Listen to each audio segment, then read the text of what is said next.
Horror westerns don't get talked about much. They're too weird for Western fans, too dusty for horror fans. But that mix is exactly what makes them special. From cult oddities to modern shocks, here are 13 horror westerns worth your time. Back in 1959, audiences saw something completely new, the first vampire western. In a small frontier town, women turn up dead with bite marks on their necks, while land disputes and gunfights play out in the background. Into this mix rides gunslinger Drake Roby, whose dark secret links him to the land's bloody past. Dressed in black and impervious to bullets, he blurs the line between outlaw and monster. The film may look like a routine B-Western on the surface, but it uses the cliches of both genres to its advantage. Moments of eerie atmosphere stand out, like a vampire shadow creeping through town or a final shootout where faith proves stronger than firepower.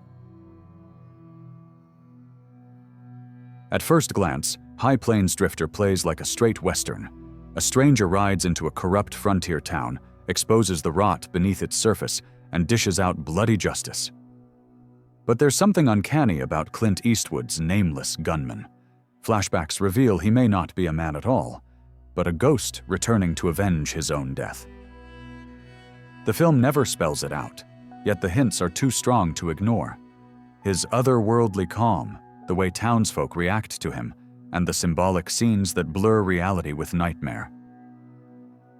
Whether you see it as a revenge western or a ghost story, it stands out as one of the strangest films Eastwood ever made, a gothic tale disguised as a classic showdown.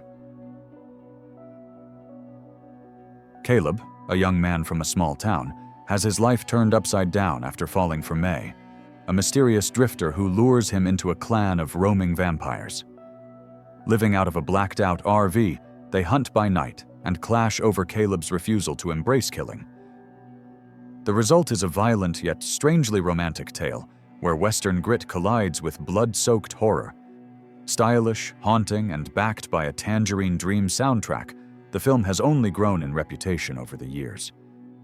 And by the way, it was only Kathryn Bigelow's second feature. We recently revisited it in a video about major directors who started their careers by making horror films. This overlooked anthology mixes the Wild West with ghost stories and strange legends. Two travelers meet by a campfire and begin swapping tales, each one drifting further into the supernatural. From haunted plains to vengeful spirits, the stories carry the eerie feel of a Western twilight zone. And yes, it may not be the scariest entry on this list, but its offbeat charm and unusual premise make it worth seeking out for anyone curious about the stranger corners of the horror Western. In a dusty Nevada town, handymen Val and Earl stumble on a string of bizarre deaths. A man stranded on a tower, a shepherd torn apart with his flock. The culprit soon reveals itself. Massive underground creatures that hunt by sound, bursting through the earth to drag their prey below. These monsters turn the desert into a deadly trap. Whether you call it a monster comedy or a horror western, Tremors remains one of the most entertaining cult films of the 1990s. Few horror lists go without John Carpenter, but this time there's a chance to mention one of his less celebrated films. Vampires puts James Woods in the role of Jack Crow, a Vatican-backed hunter who storms across New Mexico with his team in search of the ancient vampire Valak. Story and character take a back seat to style, mood, and over-the-top action, like Valak tearing a man in half with his bare hands. The film knows exactly how pulpy it is, and leans into it, mixing Carpenter's pounding score with striking visuals and a sun-bleached Western feel. Set in the Sierra Nevada during the 1840s, Ravenous tells the story of Captain John Boyd, played by Guy Pearce, who is sent to a remote fort to investigate missing settlers. There he meets Colk Hoon, a wounded stranger with a tale of cannibalism in the mountains. Robert Carlyle turns that role into something both terrifying and darkly funny. Antonia Bird directs with a sharp edge, mixing survival horror with black comedy and Western grit. The eerie score by Damon Albarn and Michael Nyman only adds to the unease. Overlooked when it first came out, the film has since found new life as one of the strangest and most original takes on the frontier, equal parts satire and gore. And here's a prime example of one of the most unusual and overlooked horror westerns of the 2000s. After a violent bank robbery, a gang of outlaws takes refuge in an abandoned plantation house deep in Alabama swampland. The setting alone breaks from tradition, replacing dusty deserts with moss, shadows, and silence. Inside, the outlaws find a mansion haunted by something far worse than the law. Whispers in the dark, flickering candlelight, and slow pans across empty halls build a steady sense of dread until the terror finally bursts through.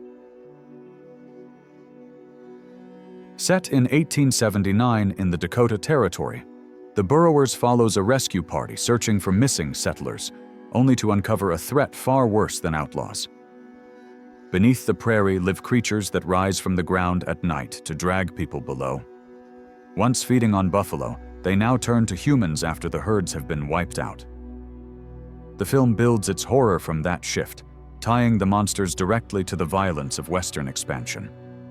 Native tribes know the creatures best, yet they are being erased by the cavalry, leaving the settlers trapped and defenseless. Director J.T. Petty treats the story with unusual seriousness for the genre, filling it with authentic frontier detail and unsettling set pieces. The result is a stark and grim vision of the West, where the true terror comes from above and below. Life on the frontier was already unforgiving, but the wind adds an unsettling layer of dread. Set in 19th century New Mexico, it follows Lizzie, left alone for long stretches while her husband tends to their farm. Her only company comes from a young neighbor, Emma, whose fears of dark forces soon start to infect Lizzie's own fragile state of mind.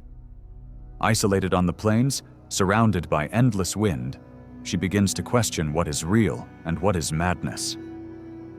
Director Emma Tammy builds tension slowly, letting silence, bleak landscapes, and sudden bursts of terror carry the story. The result is a haunting mix of Western grit and psychological horror. This grisly cannibal Western takes a slow, deliberate approach, letting tension build before unleashing its most shocking moments.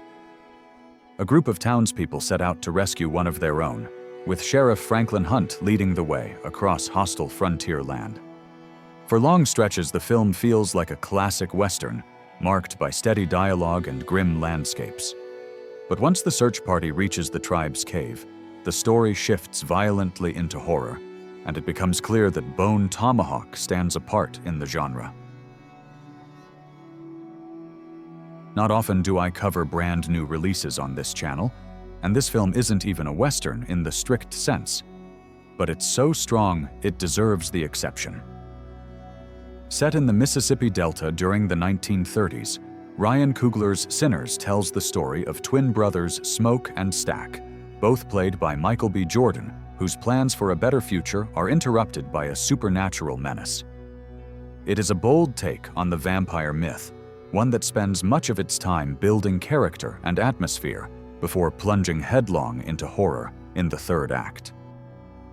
The scale is lavish, from meticulous production design to a layered sense of period detail. And music threads through the film so strongly it almost plays like a hidden musical, yet the mood remains pulpy and unsettling.